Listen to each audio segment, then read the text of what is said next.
بسم اللہ الرحمن الرحیم۔ السلام علیکم، ہمارے چینل میں خوش آمدید۔ ناظرین، آج آپ کے لیے میں انتہائی خوفناک، سنسنی خیز اور دلچسپ کہانی لے کر آئی ہوں۔ لیکن کہانی شروع کرنے سے پہلے آپ سے گزارش ہے کہ اگر آپ ہمارے چینل پر نئے ہیں تو ہمارے چینل کو ضرور سبسکرائب کیجیے تاکہ آپ کو ہماری ویڈیوز سب سے پہلے ملیں۔ اس سے پہلے کہ تیز دھار والی کلہاڑی اس کے چوڑے کندھے کی ہڈی کو توڑتی ہوئی نکلتی، وہ اپنے سامنے موجود 4 فٹ اونچی کچی پکی اینٹوں کی دیوار پر اپنے ہاتھ جماتے ہوئے جمپ لے کر دوسری جانب کو کود چکا تھا۔ رات کے اندھیرے میں تا حد نگاہ پھیلے کھیت تھے، شاید کھیتوں کو تازہ پانی لگایا گیا تھا، اسی لیے کودتے وقت اس کے پاؤں مٹی اور کیچڑ میں دھنس رہے تھے۔ نیچے گرتے ہوئے اس نے ناک کی سیدھ میں سرپٹ بھاگنا شروع کر دیا۔ پانی اور کیچڑ کی وجہ سے کو اسے بھاگتے ہوئے دقت ہو رہی تھی، لیکن جب جان پر بنی تو ایسی تکلیف کو کون خاطر میں لاتا ہے۔ آسمان پر چمکنے والا چاند رات کی گہرائی کا اعلان کر رہا تھا، چاروں طرف وہ کا عالم تھا۔ کبھی کبھی جھنگر یا کسی بھوکے گیدڑ کے بھونکنے یا رونے کی آواز ماحول کو مزید خوفناک بنا دیتی۔ اپنے پیچھے سے سنائی دینے والی غیر مانوس آوازیں اس کا پیچھا کر رہی تھیں۔ اسے یوں محسوس ہو رہا تھا جیسے ہزاروں خبیث روحیں مل کر چیختی ہوئی اس کے پیچھے بھاگ رہی ہوں۔ یہ محسوس کر کے وہ اور تیزی سے چلنے لگا۔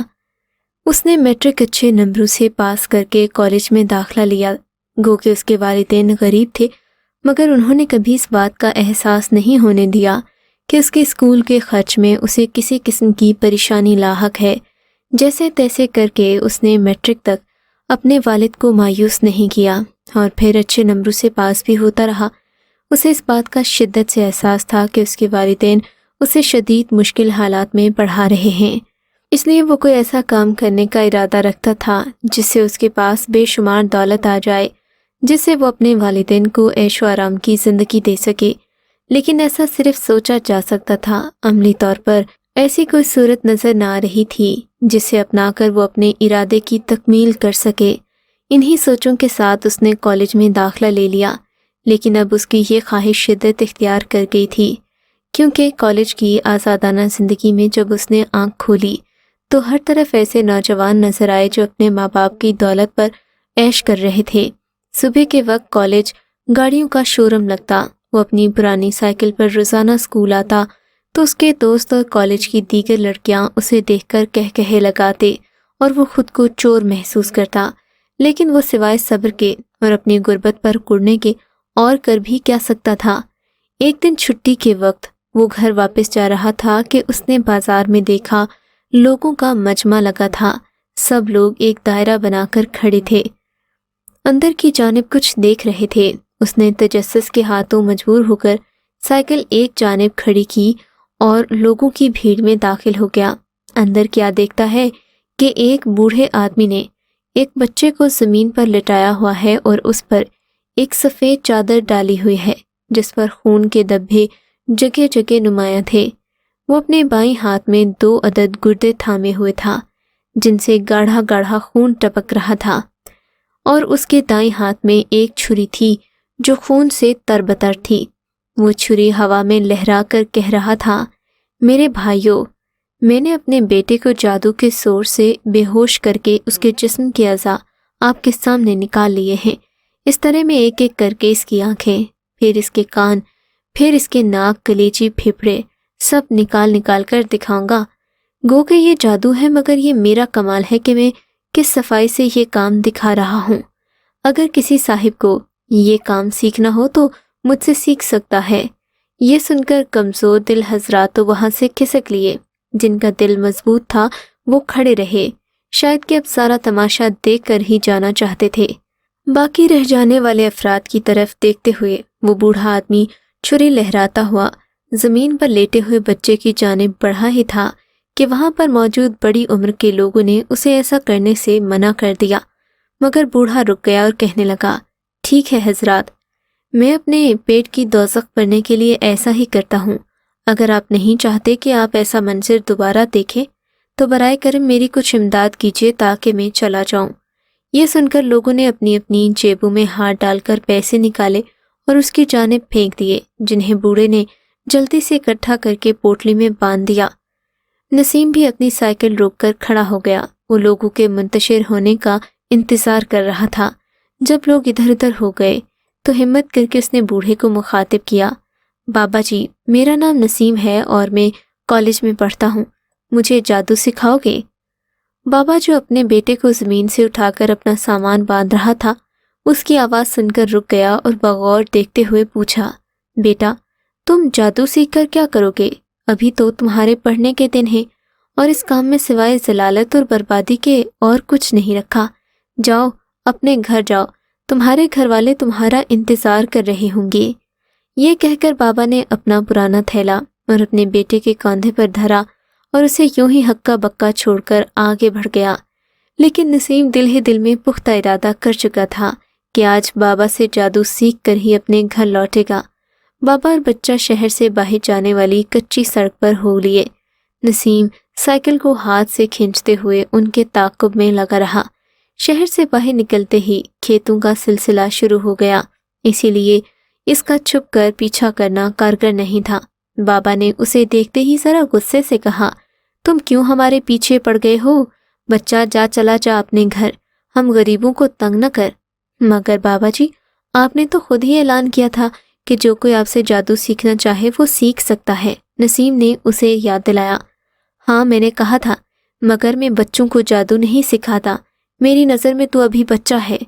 بابا بھی ترکی بدرکی جواب دیتے ہوئے بولا، مگر نسیم باز نہیں آیا، منتوں پر اتر آیا۔ بالآخر بابا کو ہتھیار ڈالنا ہی پڑے۔ اس نے کہا، ٹھیک ہے، کل شام 4 بجے میرے ڈیرے پر آ جانا، مگر اس بات کا خیال رکھنا کہ اپنے گھر والوں کو مت بتانا، ورنہ تو جادو نہیں سیکھ پائے گا۔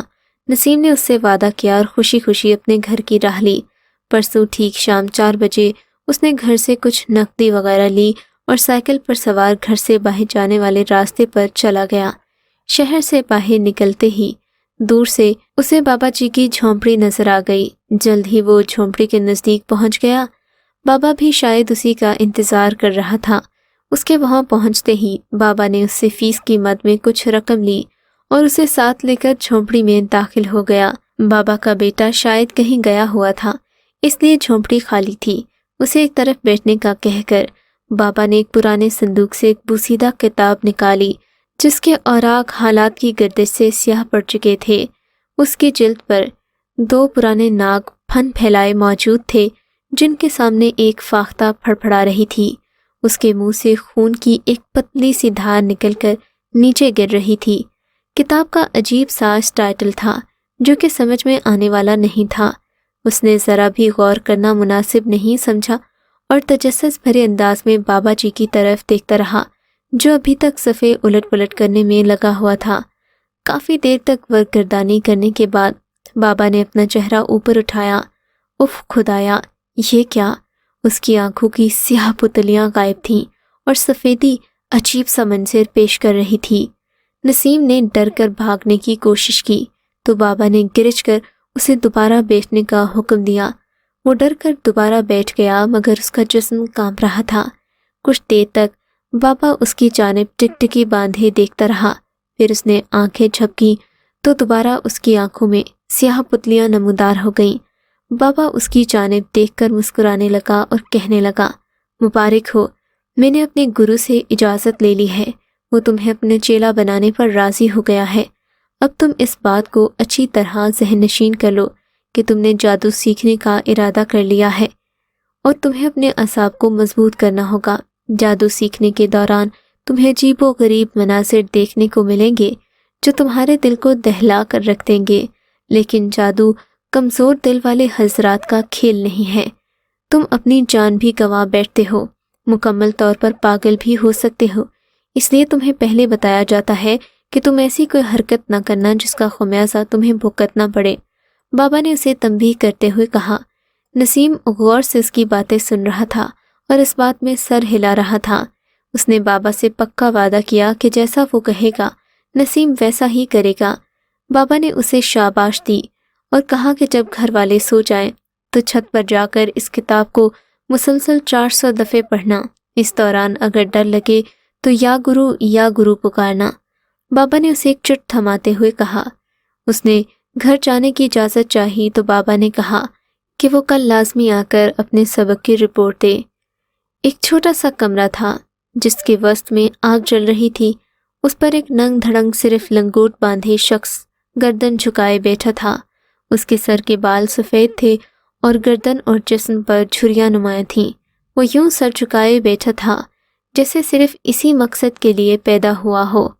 بوڑھا کچھ دیر کے بعد جھرجھری لیتا اور آگ میں ہاتھ ڈال کر ایک تیز دھار والی چھری نکال کر، یہ رات کے تقریباً 11:30 کا وقت ہوگا، نسیم نے آہستہ سے اپنی الماری سے وہ چاپ والا کاغذ نکالا اور آہستہ سے چھت پر چلا گیا۔ گھر کے سب لوگ سو رہے تھے، چھت پر گہرا اندھیرا چھایا ہوا تھا، شاید چاند کی آخری تاریخیں تھیں۔ اس نے دیکھا کاغذ پر لکھے الفاظ ہلکے ہلکے دکھائی دے رہے تھے۔ بابا کے مطابق اس نے اپنا حصار بنایا اور ورد کرنے کے لیے بیٹھ گیا، مگر ابھی اس نے بمشکل 50 بار ورد کیا ہوگا کہ اسے یوں لگا جیسے زمین آہستہ آہستہ حرکت کر رہی ہو۔ پہلے تو اس نے اس بات کو اپنا وہم سمجھا، لیکن جب اس میں ذرا تیزی آئی تو اس نے ادھر ادھر رک کر دیکھا۔ پھر اس نے چاپ روک کر دونوں ہاتھ زمین پر ٹکا لیے۔ ایسا کرتے ہی ارتعاش بند ہو گئی، لیکن چاپ رک چکا تھا۔ یہ دیکھ کر اس نے دوبارہ سے چاپ شروع کیا تو بار بار اسے یوں محسوس ہوتا جیسے دور سے ایک عورت، ایک مرد اور ایک بچہ اس کی جانب بڑھ رہے ہوں۔ وہ اکیلا جنگل میں بیٹھا ہوا ہے اور اس کی چاروں جانب عجیب و غریب شکلوں کے درخت سر اٹھائے کھڑے تھے۔ کچھ ہی دیر میں وہ لوگ اس سے چند فٹ کے فاصلے پر بیٹھ گئے اور بچہ رونے لگا۔ مرد نے عورت سے اس کے رونے کی وجہ پوچھی تو عورت نے بتایا کہ بچے کو بھوک لگ رہی ہے، اسی لیے وہ رو رہا ہے۔ مرد نے یہ بات سن کر کہا، میں ابھی اس کے کھانے کے لیے کچھ لاتا ہوں۔ کچھ ہی دیر میں اس نے دیکھا کہ اس مرد کے ہاتھ میں ایک جنگلی بھیڑیا لٹکا ہوا تھا۔ اس کی گردن ایک جانب ڈھل کے تھی۔ اس نے وہ بھیڑیا عورت کے سامنے پھینک کر کہا، یہ کھا لو، اس سے تمہاری اور بچے کی بھوک ختم ہو جائے گی۔ نسیم مسلسل جاپ کا ورد کرتے ہوئے ان کی جانب دیکھ رہا تھا۔ بچے اور عورت نے لپک کر بھیڑیے کو ہاتھوں میں دبوچا۔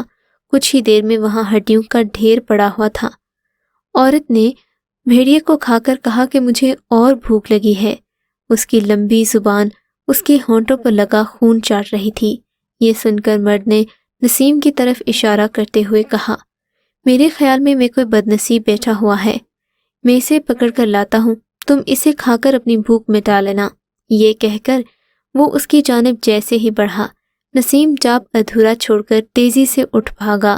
ایک زوردار ٹکر سے اس کا سر دیوار سے ٹکرایا اور وہ لہرا کر پیچھے گر پڑا۔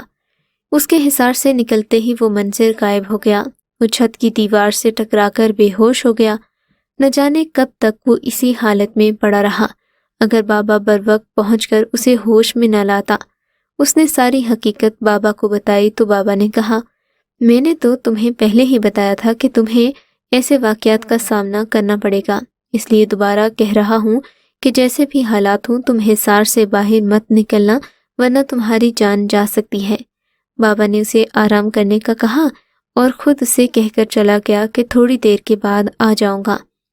اس نے یہ بھی نہ پوچھا کہ وہ یہاں آیا کیسے ہے، کہ وہ تو اپنے گھر کی چھت پر تھا۔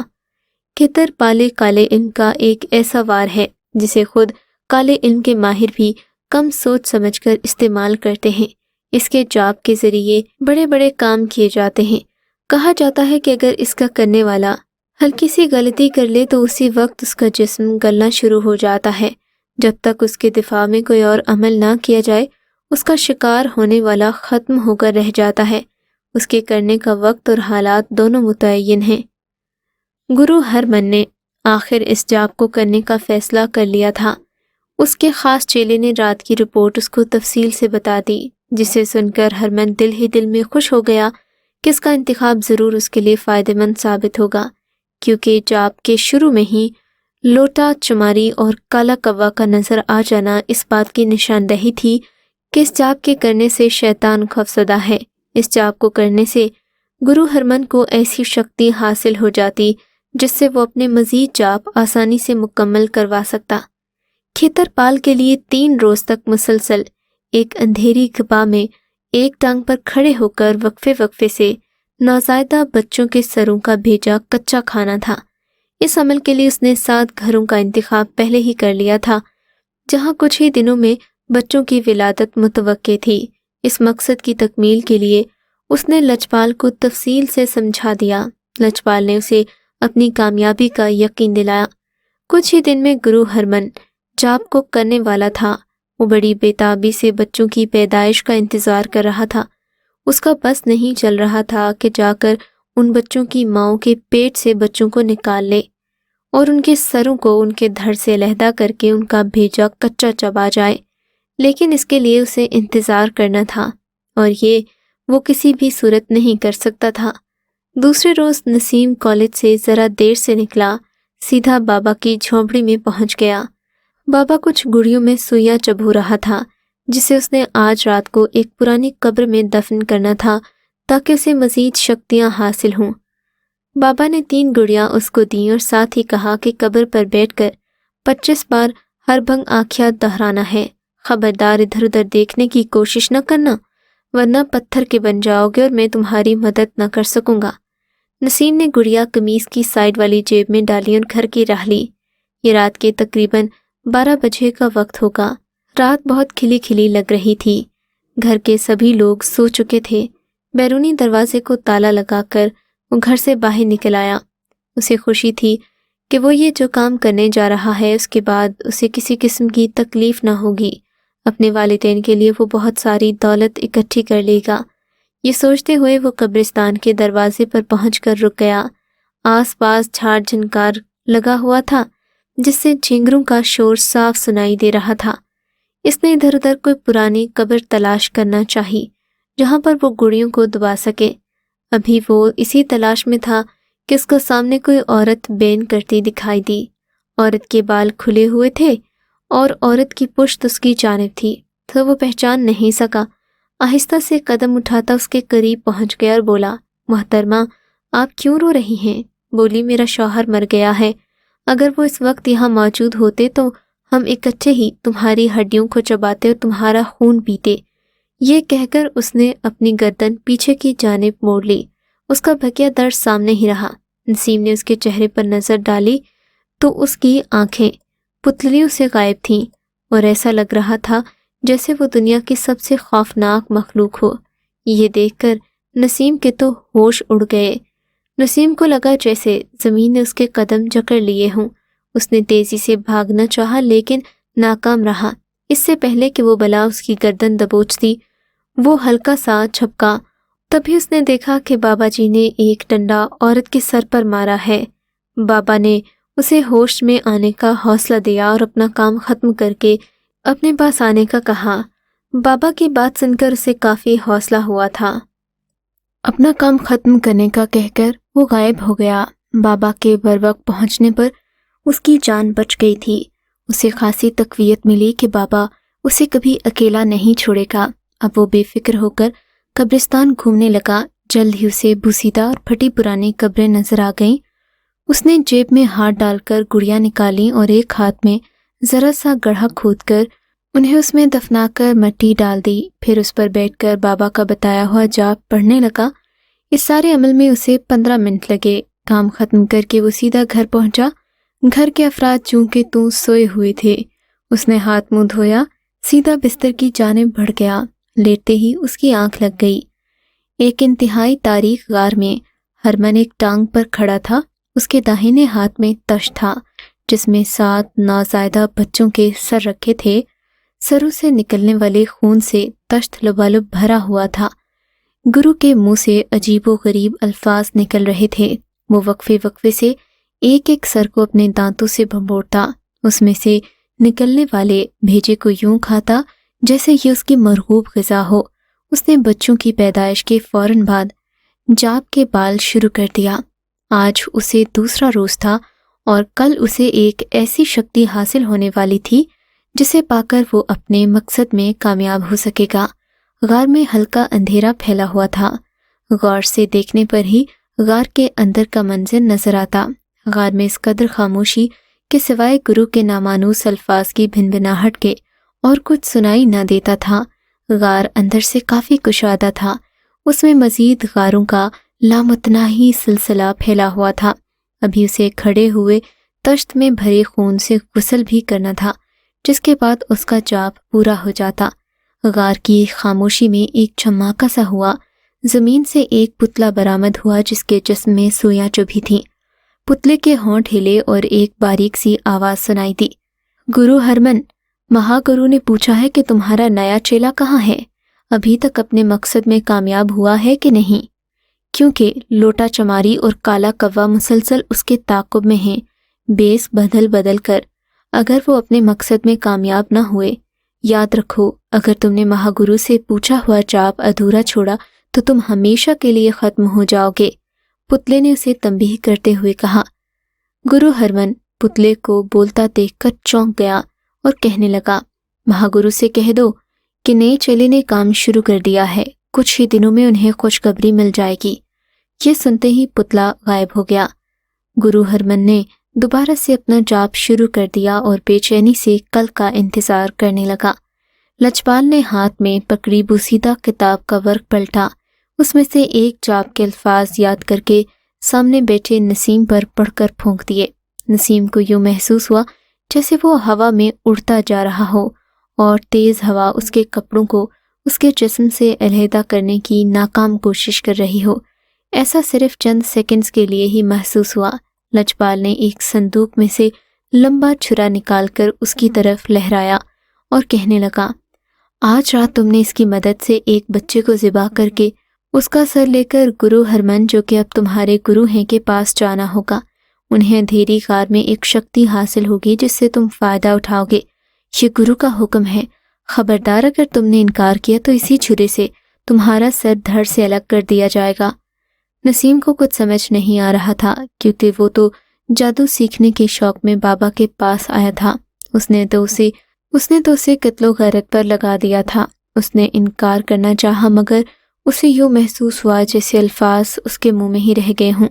اس نے چھرا بابا کے ہاتھ سے لیا، اسے اپنے پاس چھپا کر جھونپڑی سے نکل آیا۔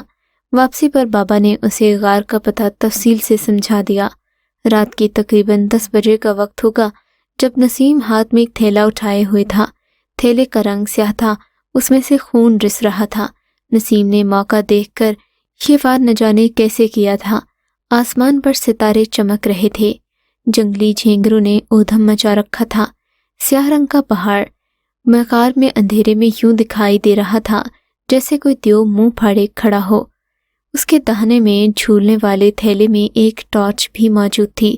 اس نے بے خیالی میں تھیلے میں ہی ڈال دی تھی۔ اب اندھیرے میں اس کی ضرورت پڑنے پر خوشی محسوس ہو رہی تھی کہ اس نے ٹارچ لا کر اچھا فیصلہ کیا تھا۔ اس نے ٹارچ تھیلے سے نکال کر روشن کی تو سامنے غار میں دور تلک روشنی پھیل گئی۔ روشنی کے حالے میں دور ایک شخص ایک ٹانگ پر اسے کھڑا نظر آیا، جس نے ہاتھ میں ایک تشت پکڑا ہوا تھا۔ وہ اس کی جانب بڑھتا چلا گیا۔ قریب پہنچ کر جیسے ہی وہ رکا، اس شخص نے آنکھیں کھول کر اسے گھورنا شروع کر دیا۔ نسیم نے جھانک کر تھال میں دیکھا۔ ابھی وہ اس کا مقصد سوچ ہی رہا تھا کہ اسے ایک بھیانک آواز سنائی دی، جلدی کرو، یہ تشت میرے سر پر انڈیل دو اور اس تھیلے کو دور پھینک دو۔ نسیم نے جلدی سے ہاتھ میں پکڑا تھیلا دور پھینکا اور آگے بڑھ کر اس کے ہاتھ پر دھرا تشت پکڑ کر اس کے سر پر انڈیل دیا۔ وہ شخص منہ سے خون چاٹنے لگا۔ جیسے جیسے وہ خون چاٹتا گیا، اس کے سامنے پھیلے ہوئے غاروں میں سے اسی طرح کی آوازیں آنے لگیں جیسے ہزاروں بدروہیں مل کر چیخ رہی ہوں۔ نسیم نے ہاتھوں سے اپنے کانوں کو بند کر لیا۔ اسے یوں لگ رہا تھا جیسے یہ شور اس کے کانوں کے پردے پھاڑ کر نکل جائے گا۔ تب وہ شخص اپنے ہاتھوں سے اپنی گردن کو پکڑ کر دبانے لگا۔ اس عمل سے اس کی زبان بار بار باہر نکلتی، مگر وہ مسلسل اسے دہراتا۔ کافی دیر ایسا کرنے سے اس نے نسیم کو اشارے سے اپنے قریب آنے کا کہا۔ نسیم کسی معمول کی طرح اس کے نزدیک پہنچ گیا۔ اس شخص نے نسیم کا منہ دونوں ہاتھوں اور ایک انگلی کی مدد سے کھولا، ایک منتر پڑھ کر اس میں پھونک دیا۔ نسیم کو لگا جیسے کسی نے جلتا ہوا کوئلہ اس کے منہ میں ڈال دیا ہو۔ کوئلہ حرکت کرتا ہوا اس کے معدے میں اتر گیا۔ جا، تیرے قبضے میں میں نے ایک جن دے دیا ہے، اسے استعمال کر اور اپنی چھوٹی موٹی خواہشوں کو پورا کر۔ اس شخص کے یہ کہتے ہی یکدم نسیم غار میں تنہا رہ گیا۔ نسیم کو کچھ سمجھ نہ آیا کہ کیسا جن اس کے قبضے میں آ گیا ہے۔ گھر پہنچا تو سامنے بابا اس کا منتظر تھا۔ خاموشی سے سب سو رہے تھے۔ بابا نے اسے اشارے سے کچھ بھی بولنے سے منع کر دیا۔ کہا کہ مہا گرو نے مجھے بتا دیا ہے کہ تمہیں ایک جن دے دیا گیا ہے، اب تم فکر مت کرو، جاؤ تمہاری ہر خواہش پوری ہوگی، مگر خبردار ایسی کوئی کام اپنے جن کو کرنے کا مت کہنا جسے وہ پورا نہ کر سکے، ورنہ وہ تمہاری جان کا دشمن بن جائے گا۔ نسیم بابا کی یہ بات سن کر دل ہی دل میں خوش ہوا اور اس نے وعدہ کیا۔ یہ کہتے ہوئے منہ ہی منہ میں بابا نے ایک منتر پڑھا اور اس کے چہرے پر پھونک ماری۔ کہا کہ اب تم جلدی سے اپنے گھر کے اندر جاؤ، اس سے پہلے کہ تمہارے گھر کے کسی فرد کو تمہاری غیر موجودگی کا پتہ چل جائے۔ نسیم نے ادھر ادھر دیکھا، چاروں طرف خاموشی تھی۔ وہ گھر کے اندر داخل ہو گیا۔ اب نسیم کی ہر خواہش پوری ہونے لگی۔ نسیم بہت خوش تھا کہ اس کی مراد بر آئی۔ اس نے بابا سے کہا کہ وہ جلد از جلد اسے نیا منتر بتائے تاکہ وہ دوسرے فائدے بھی حاصل کر سکے۔ بابا نے اسے ایک جاپ بتایا جس کا نام بھیدون دیوتا کا جاپ تھا۔ اس کے مطابق اسے ایک پرانے کھنڈر میں رات کے وقت اس جاپ کو مکمل کرنا تھا۔ اس نے تمام تفصیلات طے کر کے اس شخص سے اجازت لی اور گھر لوٹ گیا۔ اس نے دل ہی دل میں دوسرے روز رات کے وقت اس جاپ کو مکمل کرنے کا فیصلہ کیا۔ کھنڈرات کے متعلق اسے پہلے ہی معلوم ہو گیا تھا۔ کھنڈرات رات کے سناٹے میں کسی دیو کی مانند سر اٹھائے کھڑے تھے۔ آسمان پر کہیں کہیں آوارہ بادل منڈلاتے پھر رہے تھے۔ چاند کبھی بادلوں کے پیچھے چھپتا تو پل بھر کے لیے چاروں طرف گپ اندھیرا چھا جاتا۔ ستارے اپنی مدھم روشنی میں حیرت اور خوف سے زمین پر چلنے والی ایسی مخلوق کو دیکھ رہے تھے جس نے اپنے لمبے لمبے ہاتھوں میں ایک چھوٹے سے معصوم بچے کو اٹھایا ہوا تھا۔ اس کا مونچھ گندر کی طرح تھا اور پاؤں اونٹ کے پاؤں کی طرح تھے۔ چہرے پر خباثت دور سے صاف دکھائی دے رہی تھی۔ وہ وقفے وقفے سے ہاتھ میں پکڑے بچے کے جسم میں اپنے تیز دانت کاٹتی اور جسم کا کچھ حصہ کاٹ کر اپنے حلق میں اتارتی جاتی۔ اس کی بانجھوں سے ٹپکنے والا خون راستے میں ایک لکیر کی صورت میں گرتا جا رہا تھا۔ رات کے اس سناٹے میں ایسا منظر دیکھ کر ایک مضبوط حوصلے کا انسان بھی لرز سکتا ہے۔ کچھ ہی دیر میں اس بلا نے کھنڈرات کے اندر قدم رکھ دیے۔ کھنڈرات میں نحوست چھائی ہوئی تھی۔ سامنے کبھی بڑے گیٹ لگے ہوں گے مگر اب صرف اس کے نشان ہی باقی تھے۔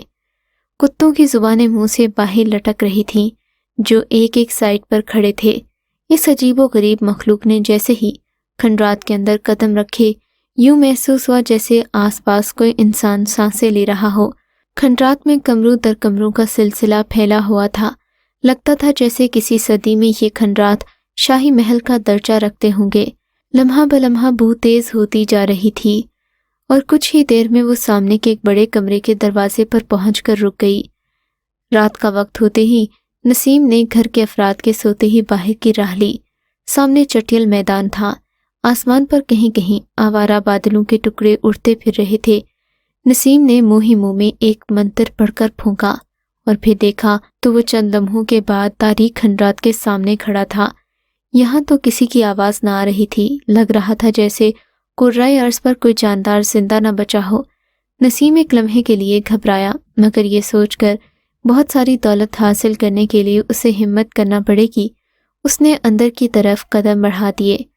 کھنڈرات کے بڑے سے بیرونی دروازے کی سائڈوں پر پتھر کے کتے آویزاں تھے جن کی لمبی زبانیں باہر لٹک رہی تھیں۔ اس نے ادھر ادھر دیکھتے ہوئے اندر کی جانب قدم بڑھا دیے۔ سامنے کمروں کا طویل سلسلہ پھیلا ہوا تھا۔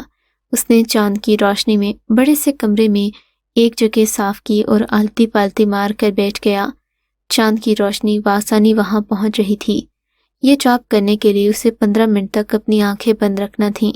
ابھی اسے 10 منٹ ہی ہوئے کہ اسے لگا جیسے کوئی جانور زمین کو رونتا ہوا ان کھنڈرات کی جانب بڑھتا چلا آ رہا ہو۔ اس نے اپنا وہم سمجھا، لیکن کچھ ہی دیر میں جب وہ بھاری روح اس کے کمرے کے سامنے رکی تو اس نے نہ چاہتے ہوئے بھی دونوں آنکھیں کھول دیں، اور جب اس نے سامنے کا منظر دیکھا تو یہ اس کے ہوش اڑانے کے لیے کافی تھا۔ اس کی رگوں میں جیسے خون منجمد ہو گیا۔ آج سے پہلے اس نے کبھی ایسی بھیانک شکل والی مخلوق نہیں دیکھی تھی۔ اس پر نظر پڑتے ہی وہ بھاگ کر سامنے موجود اینٹوں کے ڈھیر کو عبور کر کے دوسرے کمرے میں داخل ہو گیا۔ اپنے پیچھے آنے والی خوفناک آوازیں اس کا تعقب کر رہی تھیں۔ اس نے جیسے ہی سانس درست کی اور دوبارہ آگے بڑھنے لگا، اس کے سامنے ایک عورت کودی۔ اس کے سر پر بال نام کی کوئی چیز نہیں تھی۔ اس کے منہ سے نکلنے والے بدصورت دانت اس کی بدصورتی میں اضافہ کر رہے تھے۔ اس کے کان لمبے لمبے اور ان میں بڑے بڑے سوراخ تھے۔ اس نے ہاتھ میں تیز دھار کلہاڑی تھامی ہوئی تھی۔ کودتے ہی عورت نے کلہاڑی کا وار کرنا چاہا، مگر نسیم جھکائی دے کر اس کے وار کو ناکام بنا چکا تھا۔ یہ دیکھ کر عورت نے دوبارہ ہاتھ گھمایا، مگر نسیم نے کمرے سے باہر چھلانگ لگا دی۔ باہر نکلتے ہی سامنے موجود لمبی راہداری تھی۔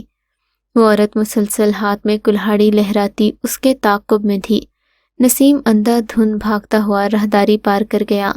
سامنے ایک لمبا دالان تھا جس میں ایک کنواں نمایاں تھا۔ کنویں کی منڈیر پر بیٹھے ہوئے گدھ اس کے باہر نکلتے ہی اپنے پر پھڑپھڑاتے تاریک فضا میں تحلیل ہو گئے۔ اس نے ایک لمحے کے لیے رک کر ادھر ادھر دیکھا۔ سامنے موجود ایک چھوٹا سا برآمدہ نظر آنے پر اس کی طرف دوڑا۔ برآمدے کی دوسری طرف اسے چاند کی روشنی میں دور تک پھیلے ہوئے کھیت صاف نظر آ رہے تھے۔ جیسے ہی وہ برآمدے میں پہنچا، اسے اپنے پیچھے بھاگتے ہوئے قدموں کی آوازیں سنائی دیں۔ یہ دیکھ کر اس نے بھاگ کر اپنے سامنے موجود 4 انچ موٹی دیوار پر ہاتھ جماتے ہوئے باہر کھیتوں میں چھلانگ لگا دی۔ اگر ایک پل کی بھی اسے دیر ہو جاتی تو تیز دھار کلہاڑی اس کے کاندھے کی ہڈی کو توڑتی ہوئی نکل جاتی۔ کھیتوں میں لگے تازہ پانی کی وجہ سے اسے بھاگتے ہوئے کافی دقت ہو رہی تھی، مگر وہ اپنی جان بچانے کی خاطر مسلسل بھاگتا جا رہا تھا۔ نہ جانے کتنی دیر وہ یوں ہی بھاگتا چلا گیا۔ کافی دور نکل آنے کے بعد اس نے پیچھے دیکھا تو کھنڈرات کا دور دور تک پتہ نہیں تھا۔ اس کے جوتے کیچڑ سے بھرے ہوئے تھے، اس کے پاؤں من کے ہو رہے تھے۔ اس نے رک کر جوتے اتارے، انہیں صاف کر کے دوبارہ پہن لیا۔ دور سے کٹیا دکھائی دے رہی تھی۔ پہلے تو اس نے اس طرف جانا مناسب نہیں سمجھا، مگر پھر اپنے قدم بڑھا دیے۔ کچھ ہی دیر میں وہ کٹیا کے سامنے پہنچ گیا۔ یہ گھاس پھوس سے بنی تھی اور اس کی دیوار کے ساتھ ایک مٹکا تھا۔ بھاگتے ہوئے اس کی پیاس کی شدت اور بھی بڑھ گئی۔ اس نے ایک باروب آواز سنی، اندر آ جاؤ، میں تمہارا ہی انتظار کر رہا ہوں۔ مجبور تھا کہ اس سے پہلے تم سے مل نہیں سکا، مگر آج وقت آ گیا ہے کہ میں تمہیں ان طاقتوں سے بچاؤں جن کے شکنجے میں تم پھنس گئے ہو۔ اگر اب بھی تم نے واپسی کا راستہ اختیار نہیں کیا تو اپنی جان سے ہاتھ دھو بیٹھو گے۔ میں بھولے بچکے انسانوں کو بھلائی کی راہ دکھاتا ہوں۔ تم ایک نیک انسان ہو۔ تم نے دولت حاصل کرنے کے لیے جو راستہ اختیار کیا وہ راستہ بدی کا تھا۔ اس چھڑی کی مدد سے تم اس گرو ہرمن شیطان کو موت کے گھاٹ اتار سکتے ہو جو تمہارے سہارے ابدی زندگی حاصل کرنا چاہتا ہے۔ اگر وہ اپنے مقصد میں کامیاب ہو جاتا تو تمہاری جان کے ساتھ ساتھ دیگر انسانوں کی زندگی کا بھی دشمن بن جاتا۔ تم نے پرانے کھنڈرات میں سے بھاگ کر اپنی جان بچائی ہے، لیکن ابھی بھی موت کے سائے تمہارے گرد منڈلا رہے ہیں۔ اس کے سامنے موجود بارش بزرگ نے اپنے ہاتھ میں پکڑی ایک چھڑی اسے دیتے ہوئے کہا۔ نسیم نے بزرگ کا شکریہ ادا کیا اور معافی مانگی کہ وہ اپنی راہ سے بھٹک گیا تھا۔ اس نے منتر پڑھ کر پھونکا۔ بزرگ نے مسکرا کر کہا، تم باہر جاؤ اور جا کر اپنا منتر پڑھو، یہاں پر یہ سب کام نہیں کرے گا۔ نسیم نے باہر جا کر ویسا ہی کیا، اور جب وہ کریہل شکل انسان حاضر ہوا تو نسیم نے اس کی جان لینے میں دیر نہیں لگائی۔ یہ دیکھ کر بزرگ نے اسے گلے لگا لیا اور کہا، اللہ کے فضل و کرم سے بیٹے، تم شیطان کے حصار سے نکل آئے ہو، تم بالکل ٹھیک ہو۔ اب میں تمہیں تمہارے گھر پہنچا دیتا ہوں۔ ابھی کچھ دیر میں صبح ہونے والی ہے، اس لیے اپنے گھر والوں کو خبر ہونے سے پہلے پہنچ جاؤ، ورنہ تم جس راستے پر چل پڑے تھے اس سے واپسی کا کوئی راستہ نہیں ہے۔ یہ کہہ کر بابا نے اسے آنکھیں بند کرنے کو کہا۔ آنکھیں بند کرتے ہی اسے ایک لمحے کے لیے محسوس ہوا جیسے اس کا جسم ہوا پر تیرتا جا رہا ہو۔ پھر بابا کے کہنے پر اس نے آنکھیں کھولی تو خود کو گھر کے دروازے پر پایا۔ بابا غائب ہو چکے تھے۔ اس نے خدا کا شکر ادا کیا اور گھر میں داخل ہو کر اپنے بستر پر دراز ہو گیا۔ وہ موت کے منہ سے جا کر واپس زندگی کی طرف پلٹا تھا۔ اس نے سچے دل سے توبہ کی اور آئندہ ایسی حرکت نہ کرنے کی قسم کھا لی۔ اگر آپ کو یہ کہانی اچھی لگی ہے تو اس ویڈیو کو لائک کیجیے اور اس طرح کی مزید ویڈیوز دیکھنے کے لیے ہمارے چینل کو سبسکرائب کیجیے۔ اور ہاں، اگر آپ کی کسی دوست، رشتہ دار یا بہن کے ساتھ خدا نہ کرے ایسا کوئی واقعہ پیش آیا ہے تو ہمیں کامنٹ سیکشن میں اس کے بارے میں ضرور بتائیے۔